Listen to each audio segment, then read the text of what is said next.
இயேசு எப்படிப்பட்டவர் என்பதை தொடர்ச்சியாக நாம் தியானித்து கொண்டே வருகிறோம். இயேசு எப்படிப்பட்டவர்? கடவுள் எப்படிப்பட்டவராயிருப்பார்? அவர் அன்பானவர், மனதுருக்கமுள்ளவர், இரக்கமுள்ளவர், அவர் அதிசயமானவர், அற்புதங்களை செய்கிறவர், சமாதான பிரபு. இப்படி அவருக்கு பல பெயர்கள் வேதத்தில் சொல்லப்பட்டிருக்கிறது.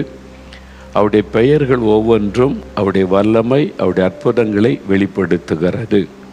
அவருடைய செயல்கள், அவர் ஆறுதல் படுத்துகிற தேவன், அவர் மனது உருக்கமுள்ள ஒரு தேவன். அதில் ஒவ்வொன்றும் நம்முடைய ஆசீர்வாதத்துக்காகத்தான், நம்மோடு சம்பந்தப்பட்டது தான்.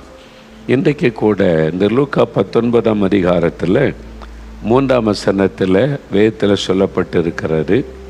இயேசு எரிகோ என்ற பட்டணத்தின் வழியாய் போகும் பொழுது, அந்த பட்டணத்துக்கு போகிற அந்த பட்டணத்தின் வழியாய் நடந்து போகிற சமயம் ஒரு மனிதன், சகையு என்கிற ஒரு மனிதன், அவன் இயேசு எப்படிப்பட்டவரோ என்று பார்க்க ஆசையாய் வகை தேடினான். அவரை பற்றி நிறைய கேள்விப்பட்டிருந்தான். எல்லாரும் சொன்னாங்க, இப்போ நீ கேள்விப்பட்டீங்கல்ல, இயேசு அற்புதம் செய்கிறார், சுகம் கொடுக்கிறார், விடுதலை கொடுக்கிறார்னு. அவன் நிறைய கேள்விப்பட்டிருந்தான். அவனுக்குள்ளே என்ன ஆசை வந்தது? நானே அவரை பார்க்கணும், அவர் எப்படிப்பட்டவர் என்று சொல்லி, அப்படின்னு ஒரு ஆசை அவனுக்குள்ளே வந்தது. அதனால் அவரை பார்க்க வகை தேடி, அவன் குள்ளனாக இருந்ததுனால ஜனக்கூட்டத்துக்குள்ளே பார்க்க முடியலை. அதனால் இயேசு இந்த வழியாக தானே வருவாருன்னு ஒரு மரத்து மேலே ஏறி உட்கார்ந்து அவரை பார்க்க ஆசையாக இருந்தான். இயேசு அவனை பெயர் சொல்லி அழைத்து, உன் வீட்டில் நான் தங்கணும், சகைவே வா என்று சொல்லி அவன் வீட்டுக்கே போயிட்டார். அவனுக்கு ரொம்ப ஆச்சரியம், சந்தோஷம். என் பேர் அவருக்கு தெரியுது, என் வீட்டுக்கு வரேன்னு வர சொல்கிறாரு, இவர் ஆச்சரியமானவர் தான் என்று மகிழ்ச்சியோடு அழைத்து கொண்டு போனான். அப்போது ஜனங்கள்லாம் சொல்கிறாங்க, இந்த ஊரிலேயே இவன் தான் பாவி, இந்த ஊரிலேயே மோசமான ஆள் இவன் தான். பணம் பணம் பணம்னு பணத்தை சம்பாதிச்சு வச்சிருக்கிறான், பதவியை தப்பாக பயன்படுத்துகிறான். சீஃப் டேக்ஸ் கலெக்டர், வரி வசூலிக்கிறவன், அரசாங்கத்துக்கு வரி வசூல் பண்ணி கொடுக்கிறவன், அதில் மக்களை கசைக்க பிழிஞ்சு ஏமாத்துகிறவன் என்று அந்த ஊரில் ஒருத்தன் அவனை மதிக்க மாட்டாங்க, நேசிக்க மாட்டாங்க. அதனால் ஊர் மக்கள்லாம் சொல்கிறாங்க, போயும் இவன் வீட்டுக்காக இயேசு போகிறாரு, இவன் தான் எங்கள் ஊர்லேயே பாவியான மனிதன். ஊர் மக்கள் சொல்கிறாங்க, பைபிளில் எழுதி இருக்கிறாரு. அப்போது இயேசு ஒன்றுமே சொல்லலை. இயேசு பாவிகளின் சிநேகிதர் என்று அழைக்கப்பட்டார். அவர் மேலே சுமத்தப்பட்ட ஒரு குற்றச்சாட்டு அதுதான். இவர் என்ன பாவிகளோடு உட்காந்து சாப்பிட்றாரு? பாவிகள், துன்மார்க்கர், அவங்க கூட உட்காந்து ஃப்ரெண்ட்ஷிப் வச்சுருக்கிறாரு, பாவிகளுக்கு நண்பராக இருக்கிறாருன்னு இயேசுக்கு அப்படி ஒரு குற்றச்சாட்டு சொல்லப்பட்டது. அவர் பாவிகளின் சிநேகிதர் என்று சொல்லப்பட்டார். நீங்கள் பாவி, நான் தகுதியே இல்லை, நான் கடவுள் என் வீட்டுக்கு வர்றதுக்கு நான் அவரை கூப்பிடக்கூட அருகதில்லைன்னு நினைக்கிறீங்களா? அவர் உங்களை ரொம்ப நேசிக்கிறார். உங்கள் ஃப்ரெண்டாக அவர் உங்களை நினைப்பார். பாவிகளின் சிநேகிதர் அவர். அந்த ஊரே சொல்லிடுவன் பாவின்னு சொல்லி அவன் வீட்டுக்கு இயேசு போகிறேன்னு சொல்லி போகிறார். அவன் மனம் திரும்புகிறான், தன் பாவத்தை அறிக்கையிடுகிறான். என் ஆஸ்தி இதுவரைக்கும் எனக்கு நீ ஆஸ்தியாக சேர்த்தேன், நான் இனிமேல் ஏழைகளுக்கு பாதியை கொடுத்துட்றேன், யார்கிட்டையாவது அநியாயமாய் வாங்கியிருந்தால் நாளத்தனை திரும்பி கொடுக்குறேன் அப்படின்னு சொல்கிறான். எல்லாருக்கும் மத்தியில், ஊருக்கு நடுவில் இயேசு அவனை பார்த்து, சகையுங்க வா, பாதியை சொத்தை ஏழைகளுக்கு கொடு, நிறைய பேர்ட்டு அநியாயமாக வாங்கியிருக்கல, நாளத்தனை திரும்பி கொடு அப்படின்னு இயேசு சொல்லலை. இயேசுடைய பிரசன்னமே அவன் வாழ்க்கையை மாற்றினார். அதான் இயேசு. அவருடைய பரிசுத்த பிரசன்னமே நம்முடைய வாழ்க்கையிலே பரிசுத்தத்தை கொண்டு வரும். அதான் உண்மையான ஆண்டவர் செய்கிற ஒரு காரியம். பாருங்க, இயேசு கிறிஸ்துவுடைய பிரசன்ன மாற்றத்தை கொண்டு வந்தது. இப்போ இந்த சம்பவத்தில் இயேசு எப்படிப்பட்டவர், இதில் ஒரு காரியம் சொல்லப்படுகிறது. பாருங்க, இயேசு எப்படிப்பட்டவர் என்று லூக்கா 19 அதிகாரம் 10ஆம் வசனத்தில், இழந்து போனதை தேடவும் ரட்சிக்கவுமே மனுஷகுமாரனாகிய இயேசு நான் வந்திருக்கிறேன் என்பதாக ஆண்டவர் சொல்லுகிறார். அதாவது இழந்து போனதை தேடி ரட்சிக்கிறவர் ஆண்டவர். இயேசு எப்படிப்பட்டவர்? இழந்து போனதை தேடி வந்து ரட்சிக்கிறவர். உங்களை தேடி வந்திருக்கிறார். இன்றைக்கு உங்கள் வீட்டுக்குள்ளே நீங்கள் இருக்கிற இடத்துல உங்களை தான் தேடிக்கிட்டு இருக்கிறார். குடிச்சு வாழ்க்கையை கெடுத்து கொண்டு அவமானத்தோடு உட்கார்ந்துருக்கீங்களே, உங்களை தான் அவர் தேடுகிறார். ரகசியமாக பாவத்தில் மதுபானத்திற்கும் போதை வசதிகளுக்கு அடிமைப்பட்டு வெளியே தெரியாமல் குற்ற மனசாட்சியோட பயத்தோடு உட்கார்ந்துருக்கீங்கள, உங்களை தான் அவர் தேடி வந்திருக்கிறார். நிந்தைகள், அவமானம், வியாதி, வேதனை, வாழ்க்கையை முடிஞ்சு போச்சு, நீ செத்து போனால் நல்லதுன்னு நினைத்து கொண்டிருக்கீங்கல்ல, உங்களை தேடி வந்திருக்கிறார். இழந்து போனதை தேடி ரட்சிப்பதற்கு வந்தவர் இயேசு கிறிஸ்து.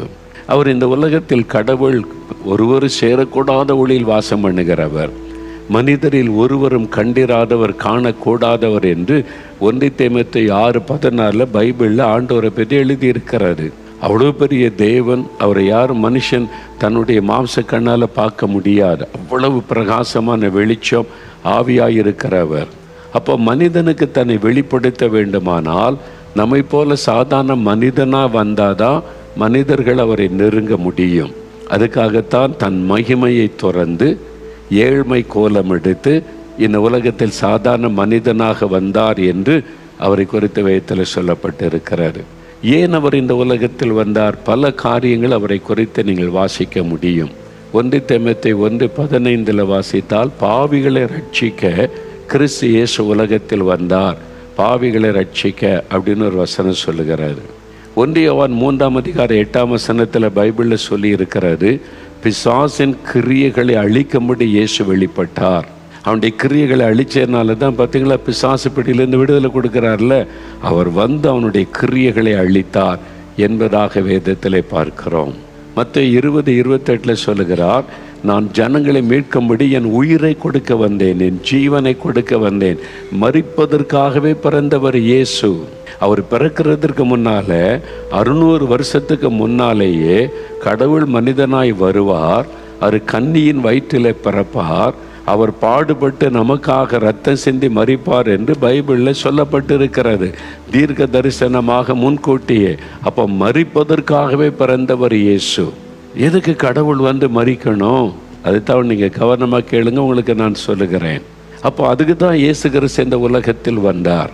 அதில் ஒரு காரியம்தான் இந்த வசனம் என்ன சொல்லுங்க, இழந்து போனதை தேடி ரட்சிக்கும்படிக்கு வந்தார். நாகர்கோவில் என்று ஒரு பட்டணம் இருக்கிறது, கன்னியாகுமரி மாவட்டத்தில் நாகர்கோவில் என்கிற பட்டணம். சில ஆண்டுகளுக்கு முன்பாக நடந்த உண்மை சம்பவம் இது. அங்கே ஒரு மனிதன், அவனுக்கு மனைவி 2 பிள்ளைகள்லாம் இருந்தாங்க. அவர் வேலை செய்து கொண்டு சம்பாதித்து கொண்டு குடும்பம் நல்லாய் போய்கொண்டு இருந்தது. திடீரென்று நண்பர்களோடு சேர்ந்து குடிக்க ஆரம்பித்தார். மதுபானம், டாஸ்மாக் கடை வந்துட்டுல மதுபானம் நல்ல ஈஸியாக கிடைக்கிறதில்ல, குடிக்க அடிமையாக்கி விட்டார். அந்த பாவம் அவரை அடிமையாக்கி விட்டார். குடித்து குடித்து குடித்து பாவம் அடிமையாக்குனதுனால சந்தோஷம், மெய்யான சமாதானத்தை இழந்துட்டார். அவர் குடிச்சிட்டு வந்து மனைவி அடிக்கிறாரு, குழந்தைகளை அடிக்கிறாரு. ஏன்னா மதுபானம் ஒரு மனிதனை மிருகத்தை போல மாற்றி விடுகிறாரு. தன் மனைவி பிள்ளைகளை கூட நேசிக்க விடாமல் செய்து விடுகிறாரு. எவ்வளோ நாள் அவங்க பொறுத்துக்கிட்டு இருப்பாங்க?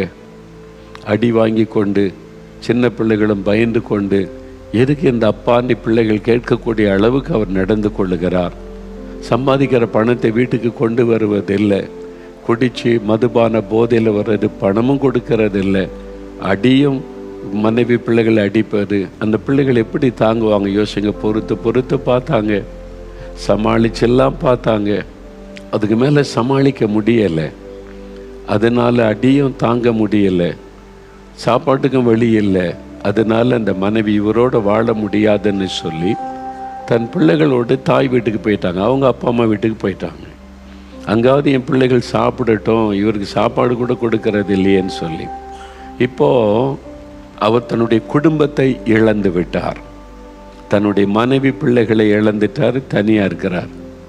ஆரம்பத்தில் ரொம்ப சந்தோஷம். முன்னால் மனைவி வந்து திட்டுவாங்க பேசுவாங்கன்னு பயந்துக்கிட்டு இருந்தாரா?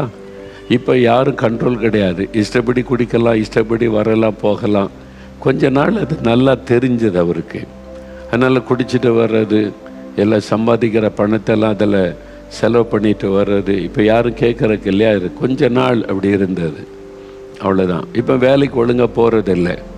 இப்போ சரீரம் பாதிக்கப்பட்டு விடுது. குடிச்சு இப்போ ஆரோக்கியத்தை இழந்து விட்டார்.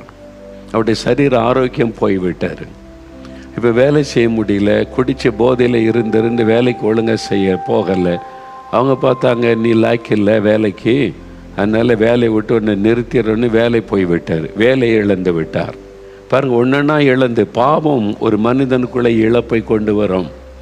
சமாதானத்தை இழந்தார், குடும்பத்தை இழந்தார், மனைவி பிள்ளைகளை இழந்தார், சரீர ஆரோக்கியத்தை இழந்தார். இப்போ வேலையை இழந்து விட்டார், சம்பாத்தியம் இல்லை, என்ன செய்வது? இப்போ நம்பிக்கை இழந்து விட்டார், இனி வாழ முடியாது. மதுபானம் இல்லாமல் இருக்க முடியல, மதுபானம் வாங்கிறதுக்கு காசும் இல்லை, இனி என்ன செய்கிறது? எல்லாத்தையும் இழந்து தனித்து நிற்கிற நிலைமை. அப்படி இழந்து போன நிலைமையில் ஒரு நாள் காலையில் அவர் எழுந்து உட்கார்ந்து யோசித்து பார்த்தார். நான் இப்படி குடிச்சு என் நிம்மதியும் போச்சு, என் மனைவி பிள்ளைகள் நிம்மதியும் போச்சு, அவங்களும் என்னை விட்டு போயிட்டாங்க. அப்புறம் சரீரம் கெட்டு போய் வியாதியாகி விட்டார், வேலையும் போய்விட்டார், சமுதாயத்தில் மரியாதையும் போய்விட்டார். யார் மதிப்பா? மனைவி பிள்ளைகளை அடித்து வரட்டிட்டு இப்படி இருக்கடான்னு சொல்லிட்டு யார் அவரை மதிப்பாங்க? அக்கம் பக்கத்தில் மரியாதையும் போய்விட்டார், எல்லாத்தையும் இழந்துட்டார். இனி என்ன இருக்குது வாழ்வதற்கு? செத்து போயிடலாம், என் வாழ்க்கை இப்படி ஆயிட்டே அப்படின்னு சொல்லி தன்னை கொஞ்சம் உணர்ந்தார். நான் இந்த தப்பு பண்ணிட்டேன், இந்த மாதிரி பாவத்தில் விழுந்துட்டேன், அதனால தான் இவ்வளோ பெரிய பாதிப்பு, இனி என்ன செய்ய முடியும்? எல்லாத்தையும் இழந்துட்டேன், இனி சரிப்படுத்த முடியாது, அவ்வளோதான், அதனால் நான் மறித்து தான் போகணும் அப்படின்னு சொல்லி இந்த காலை நேரத்தில் அப்படி தனியாக வீட்டுக்குள்ளே உட்கார்ந்து யோசித்து கொண்டு இருந்தபோது ஒரு சத்தம் அவருடைய காதலை கேட்டார். அதான் சொன்ன, இயற்கைக்கு மேற்பட்ட விதத்தில் இதே மாதிரி சில சம்பவங்கள் நடந்ததை நான் பார்த்துருக்கிறேன். ஒரு சத்தம் அவருடைய காதலை கேட்குது. என்ன சத்தம் கேட்கிறது? வானத்தின் வாசலுக்கு போ அப்படின்ற ஒரு சத்தம். வானத்தின் வாசலுக்கு நீ போ அப்படின்ற ஒரு சத்தம் கேட்குது. வானத்தின் வாசலா? அது என்னது? காது தெளிவாக காதில் கேட்குது அந்த சத்தம். மனசில் கேட்டதில் காதில் அந்த சத்தம் கேட்குது. வானத்தின் வாசலுக்கு போ என்பதாய் ஏதோ ஒரு சத்தம் கேட்குது. வானத்தின் வாசலுங்குது. அது என்னது? அவர் பைபிள் வாசிக்கிறதில்ல, ஜெபிக்கல, ஒன்றும் தெரியாத வசனமும். வானத்தின் வாசல் சொல்லுது, நீ மெதுவாக எழுந்து பக்கத்து தெருவில் அவருடைய உறவினர் ஒருவர் இருந்தாங்க. அங்கே போனால் அவங்க எங்கே புறப்பட்டுக்கிட்டு இருக்காங்க, ஃபேமிலியாக குடும்பமாக இங்கே கிளம்புறாங்க. இவர் போய் நின்றுட்டு இவரை பார்த்த உடனே அவங்களும் துக்கப்பட்டாங்க, இந்த மாதிரி ஆயிட்டப்பான்னு சொல்லி. இவர் ரொம்ப வருத்தத்தோடு போய், என் வாழ்க்கையை எப்படி ஆகிப்போச்சு, எல்லாத்தையும் நான் இழந்துட்டேன், இந்த பாவத்தினால எல்லா இழப்பும் வந்து விட்டார், இனி வாழ்க்கையை முடிஞ்சு போச்சு, அவ்வளோதான், சாகத்தான் வேணும் அப்படின்னு நினைத்து கொண்டு இருக்கும்போது விடியற் காலையில் எனக்கு ஒரு சத்தம் கேட்டார். வானத்தின் வாசலுக்கு போ அப்படின்ற சத்தம் கேட்டுச்சு. அப்படின்னா என்னது அப்படின்னு கேட்டார். அவங்க ஆச்சரியப்பட்டு, என்ன கேட்டுச்சு? வானத்தின் வாசலுக்கு போன்ற ஒரு சத்தம் என் காதில் கேட்டுச்சு, அப்படின்னா என்னதுன்னு எனக்கு தெரியல, அதான் அவங்கள்ட்ட கேட்கலாம் நீ வந்தேன்னு சொல்லி. அவங்க சொன்னாங்க, அங்கே தான் நாங்கள் போகிறோம், இன்றைக்கி அங்கே தான் புறப்பட்டுக்கிட்டு இருக்கிறோம், அங்கே ஒரு 3 நாள் ஒரு கூட்டம் நடக்க போகுது, ஒரு முகாம் நடக்க போகுது, எங்க கூட வரீங்களான்னு சொல்லி. வானத்தின் வாசல்னு ஒரு இடம் இருக்குதா? ஆமாம் இருக்குது, அங்கே போகிற. அது வியாழக்கிழமை காலையில். ஏன்னா அது 3 நாள் முகாம், மே மாதத்தில் நடக்கிற அந்த விடுதலை முகாம் நேரத்தில். அப்போது 3 நாள் நாங்கள் அங்கே போய் தங்கி ஜெபம் பண்ணிட்டு வருவோம். வானத்தில் வாசல்னு ஒரு இடம் இருக்குது, அங்கே தான் போகிறோம், நீங்கள் வரீங்களா அப்படின்னு சொல்லி. இவருக்கு ஆச்சரியம், என் காதில் வானத்தின் வாசலுக்கு போன்னு சத்தம் கேட்குது, இவங்க வானத்தின் வாசலுக்கு புறப்பட்டுக்கிட்டு இருக்கிறாங்க, அப்படி ஒரு இடம் இருக்குதுன்னு சொல்கிறாங்க. வான்னு சொல்ல, சரி நான் வரேன், ஏதோ எனக்கு ஒரு செய்தி கிடைச்சிக்குது, என் வாழ்க்கையில் ஒரு திருப்பு மனைக்கு ஆசீர்வாதத்துக்கு ஒரு வழி திறக்குது, நான் வரேன்னு சொல்லி அவரும் புறப்பட்டு வந்துட்டார். அந்த குடும்பத்தோடு அவங்க ஃபேமிலியாக வந்திருக்காங்க. 4 மாவட்டியில் நம்முடைய தேவனுடைய கூடாரத்தில் மேலே எழுதியிருக்க வானத்தின் வாசல் அப்படின்னு சொல்லி. அவர் இதை பார்த்த உடனே ஆச்சரியம். ஆயிரக்கணக்கான மக்கள் வந்திருக்கிறாங்க, முகாம் நடக்குது 3 நாள். அவர் இதுக்கு முன்னால் அப்படி பார்த்ததே இல்லை. முதல் நாள் கூட்டத்தில் உட்கார்ந்து செய்தி கேட்டார். கர்த்தருடைய வசனம், வேத வசனத்தை கொண்டு ஆண்டவர் பேசினார். தன் பாவத்தை மறைக்கிறவன் வாழ்வடைய மாட்டான், அறிக்கை செய்து விட்டு விடுகிறவன் இரக்கம் வருவான். நீதிமொழிகள் 28:13 பைபிளில் சொல்லி இருக்கிறாரு. ஒரு மனிதன் பாவத்தை மறைத்து மறைத்து வைத்து அவன் மூடி வச்சா வாழ்வடைய மாட்டான். அந்த பாவம் அவனை அழித்து விடும். ஆனால் இயேசுவனிடத்தில் இந்த பாவத்தை அறிக்கை செய்தால், ஆண்டவரே நான் பாவிதான், என்னை மன்னிச்சிருங்க, எனக்கு விடுதலை கொடுங்க, என்னை அறிக்கையிட்டு ஜெபித்தால் அவனுக்கு இயேசு இரக்கம் செய்வார். அவனை மன்னித்து அவனுக்கு இரக்கம் செய்வார், அவனை வாழ வைப்பார் என்பதுதான் அர்த்தம். அந்த வார்த்தை அவரை தொட்டது. ஜெப நேரத்தில் கண்ணீர் விட்டு அவர் அழுதார். என்னுடைய பாவத்தினால தானே நான் எல்லாத்தையும் இழந்துட்டேன்.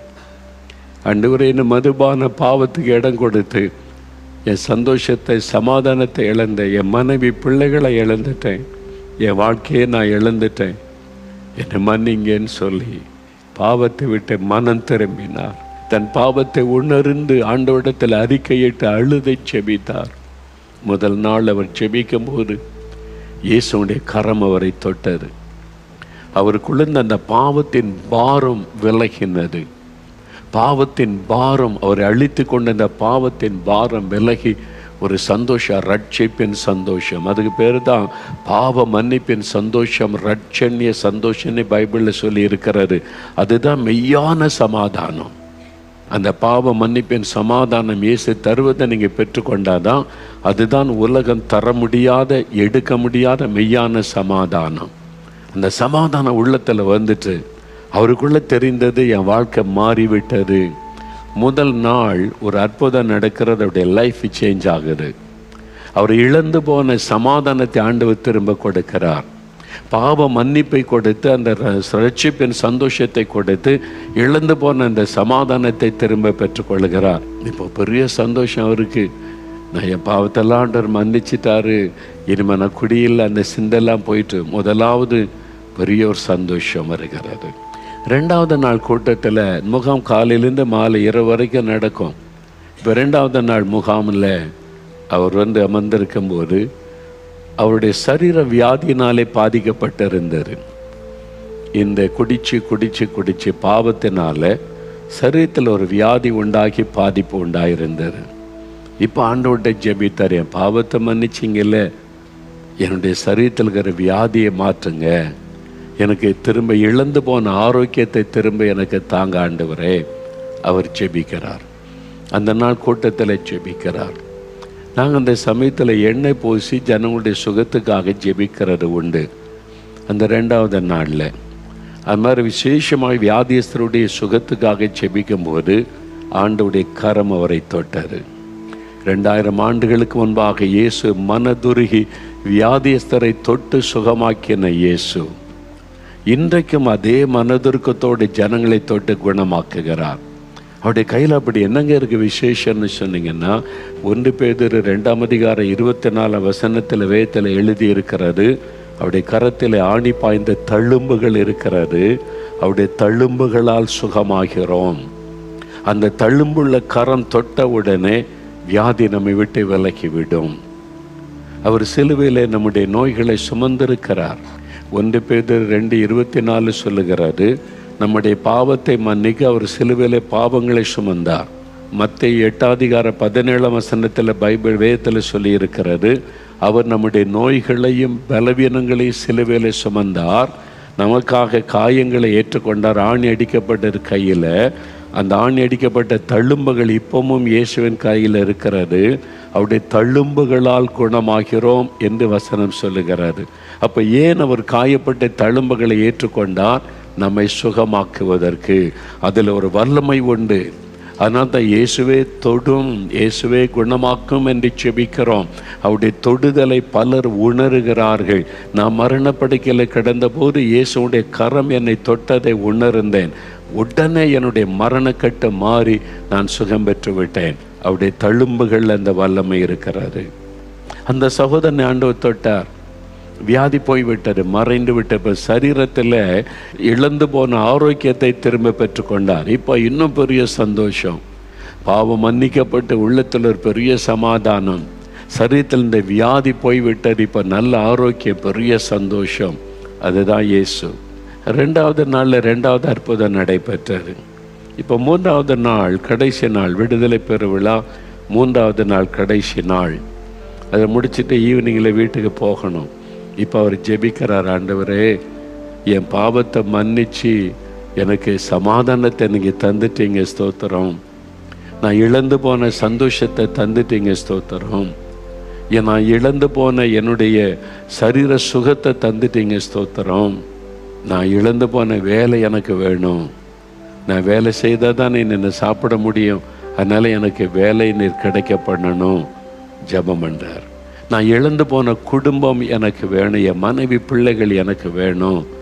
இழந்து போனது எனக்கு திரும்ப தாங்கன்னு சொல்லி 3வது நாள் கண்ணீரோட இயேசுண்டத்தில் மன்றாடி ஜெபிக்க, என் பாவத்தினால தான் வேலை இழந்துட்டேன், குடும்பத்தை இழந்துட்டேன், என்னை மன்னிச்சிட்டீங்கல்ல, அப்போ எனக்கு வேலை கொடுங்க, என் மனைவி பிள்ளைகளை எனக்கு தாங்க, இழந்து போனதை தாங்க நீ கண்ணீரோடு ஜெபிக்கிறார்.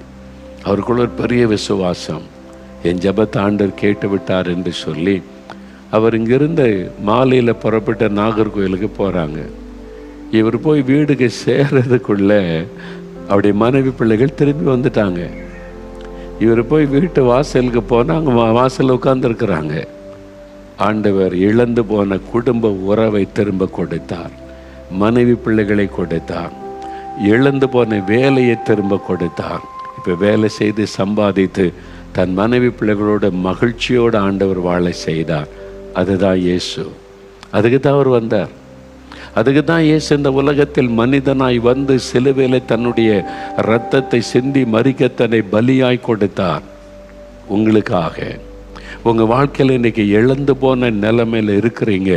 சந்தோஷத்தை இழந்துட்டீங்க, சமாதானத்தை இழந்துட்டீங்க, ஆண்டவரோடு உள்ள ஐக்கியத்தை பாவத்தின் நிமித்தத்தை இழந்துட்டீங்க, குடும்ப சமாதான உறவுகளை இழந்து குடும்பத்துக்குள்ள சண்டை, குழப்பம், சமாதானமற்ற நிலைமை. உங்களுடைய பிஸ்னஸில் நீங்கள் இழப்பை சந்தித்து கொண்டு இருக்கிறீங்க, வருமானத்தை இழந்துட்டீங்க, வேலையை இழந்துட்டீங்க, உங்களுடைய சரீர ஆரோக்கியத்தை இழந்துட்டீங்க. ஏதோ ஒரு இழப்பினால உங்களை உன் மதிப்பு மரியாதை இழந்து மற்றவங்களுக்கு பரியாசம் ஆயிட்டீங்க. ஒரு வேதனையோடு நின்று கொண்டு இருக்கிறீங்க. இயேசு சொல்லுகிறார், என் மகனே, உனக்காகத்தான் நான் இந்த உலகத்தில் மனிதனாய் வந்தேன். என் மகளே, உனக்காகத்தான். இழந்து போனதை தேடவும் ரட்சிக்கவும் தான் மனுஷகுமாரனாகிய இயேசு வந்தார். அதுக்குத்தான் நான் வந்தேன். அப்போ இழந்து போனதை மறுபடியும் என்னோடு சேர்த்து கொள்ள, அந்த ஆசீர்வாதத்தை மனிதனுக்கு கொடுக்க தான் சிலுவையிலே மரிக்க என்னை ஒப்பு கொடுத்தேன். ஏன்னா நான் பலியாகாதபடி இந்த ஆசீர்வாதத்தை பெற முடியாது, பரிகாரம் செய்யணுமே. நான் அவர் தான் பரிகாரி. பைபிளில் சொல்லப்பட்ட இயேசு கிறிஸ்து பரிகாரியாயிருக்கிற கர்த்தர். இன்னைக்கு பாவத்துக்கும் சாபத்துக்கும் தோஷத்திற்கும் பரிகாரம் செய்யணும்னு பணம் செலவு செய்யப்படுகிறது அல்லவா? இயேசு தான் பரிகாரி. நானே ஒரு பரிகாரியாக இருக்கிற கர்த்தர் ஆண்டவர் சொல்லுகிறான். அதுக்கு தான் சிலுவையில் தன்னுடைய இரத்தத்தை சிந்தி அடிக்கப்பட்டு நொறுக்கப்பட்டு தன் சரீரத்தை காயப்பட ஒப்பு கொடுத்து அந்த சிலுவையில் ஒரு பரிகாரத்தை உண்டாக்க மறித்து 3வது நாள் உயிரோடு கூட எழுந்து இன்றைக்கும் உயிரோடு கூட இருக்கிறார். அந்த இயேசு தான் உங்களை சந்தித்து கொண்டிருக்கிறார். இன்றைக்கு உங்களுக்கு ஒரு அற்புதம் நடக்க போகிறாரு. நீங்கள் இழந்து போனதை திரும்ப பெற்றுக்கொள்ள போறீங்க. உங்கள் வாழ்க்கையில் இழந்து போய் வேதனைக்கு நடுவில் இருக்கிற உங்களை தேவன் ஆசீர்வதித்து உங்களுடைய துக்கத்தை சந்தோஷமாய் மகிழ்ச்சியாய் மாற்றப் போகிறார். பிரியமானவர்களே, இயேசு உங்கள் மேலே எவ்வளோ அனுபவிச்சிருக்கிறார் பார்த்தீங்களா? அதனால தான் உங்களோட பேசிக்கிட்டே இருக்கிறாரு. இன்றைக்கு உங்களுடைய சரீரத்தில் ஏதோ ஒரு வியாதி, அதனால மனதில் பாதிக்கப்பட்டு கலங்கி நிற்கிறீங்க. இயேசு சகல வியாதிகள் இன்னைக்கு சுகமாக்குகிறவர். நான் வியாதிப்பட்ட போது என் குடும்பமே கலங்கி நின்றாரு. இயேசு என்னை சுகமாக்கி எங்கள் குடும்பத்தையே மகிழ பண்ணார்ல, உங்களை மகிழ பண்ணுவார். விசுவாசத்தோடு ஜெபித்தா போதும். நீங்கள் ஜெபிக்கணும். சரியா? வியாதி உள்ள இடத்துல கை வைங்க. உங்களுக்கு எந்த இடத்துல பிரச்சனை, கண்ணுலையா, காதுலையா, ஹார்ட்லையா, லங்ஸ்லையா, லிவர்லையா, பேங்க்ரியாட்ஸ்லையா, எங்கே பிரச்சனை அங்கே கை வைங்க. எந்த இடத்துல வலி, எந்த இடத்துல கட்டி இருக்குது, எந்த இடத்துல வேதனை, எந்த இடத்துல சிக்னஸ் சொல்கிறாங்க, கை வைங்க. அல்லது உங்களுடைய நெஞ்சில் கை வைத்து, இயேசுவே உம்முடைய தழும்புகளால் குணமாகிறோம், உம்முடைய தழும்புள்ள கரத்தினால் என்னை தொடணும், இன்றைக்கு இப்போ என்ன சுகமாக்கணும். எங்கள் குடும்பத்தில் யாராவது வியாதிப்பட்டன்னா அங்கே மேலே கை வைங்க. இன்றைக்கு சுகம் உண்டாகும். வியாதியை மாற்றி ஒரு பெரிய மகிழ்ச்சி ஆண்டவர் தருவார். விசுவாசத்தோடு ஜெபிக்கலாமா?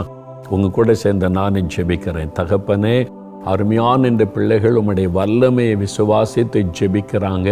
நீங்க சிலுவையில எல்லா நோய்களையும் பலவீனத்தை சுமந்துட்டீங்க. உங்க தழும்புகளால் நாங்கள் குணமாகிறோம் என்ற வேத வசனத்தை விசுவாசித்து ஜெபிக்கிறாங்க. இப்போ உங்களுடைய தழும்புள்ள கரத்தினால இவங்களை தொடுங்கப்பா. சகல வியாதிகளும் நசரேயனாகிய இயேசு கிறிஸ்துவின் நாமத்தில் விலகி போகட்டும். அவருடைய தலை முதல் கால் வரை சுகமளிக்கிறவருடைய வல்லமை இறங்கட்டும் இயேசுவின் நாமத்தினால். கண்களிலே இயேசு கிறிஸ்துவின் நாமத்தில் சுகம் உண்டாகட்டும். செவிட்டு ஆவிகள் விலகி காது திறக்கப்படட்டும் இயேசுவின் நாமத்தில்.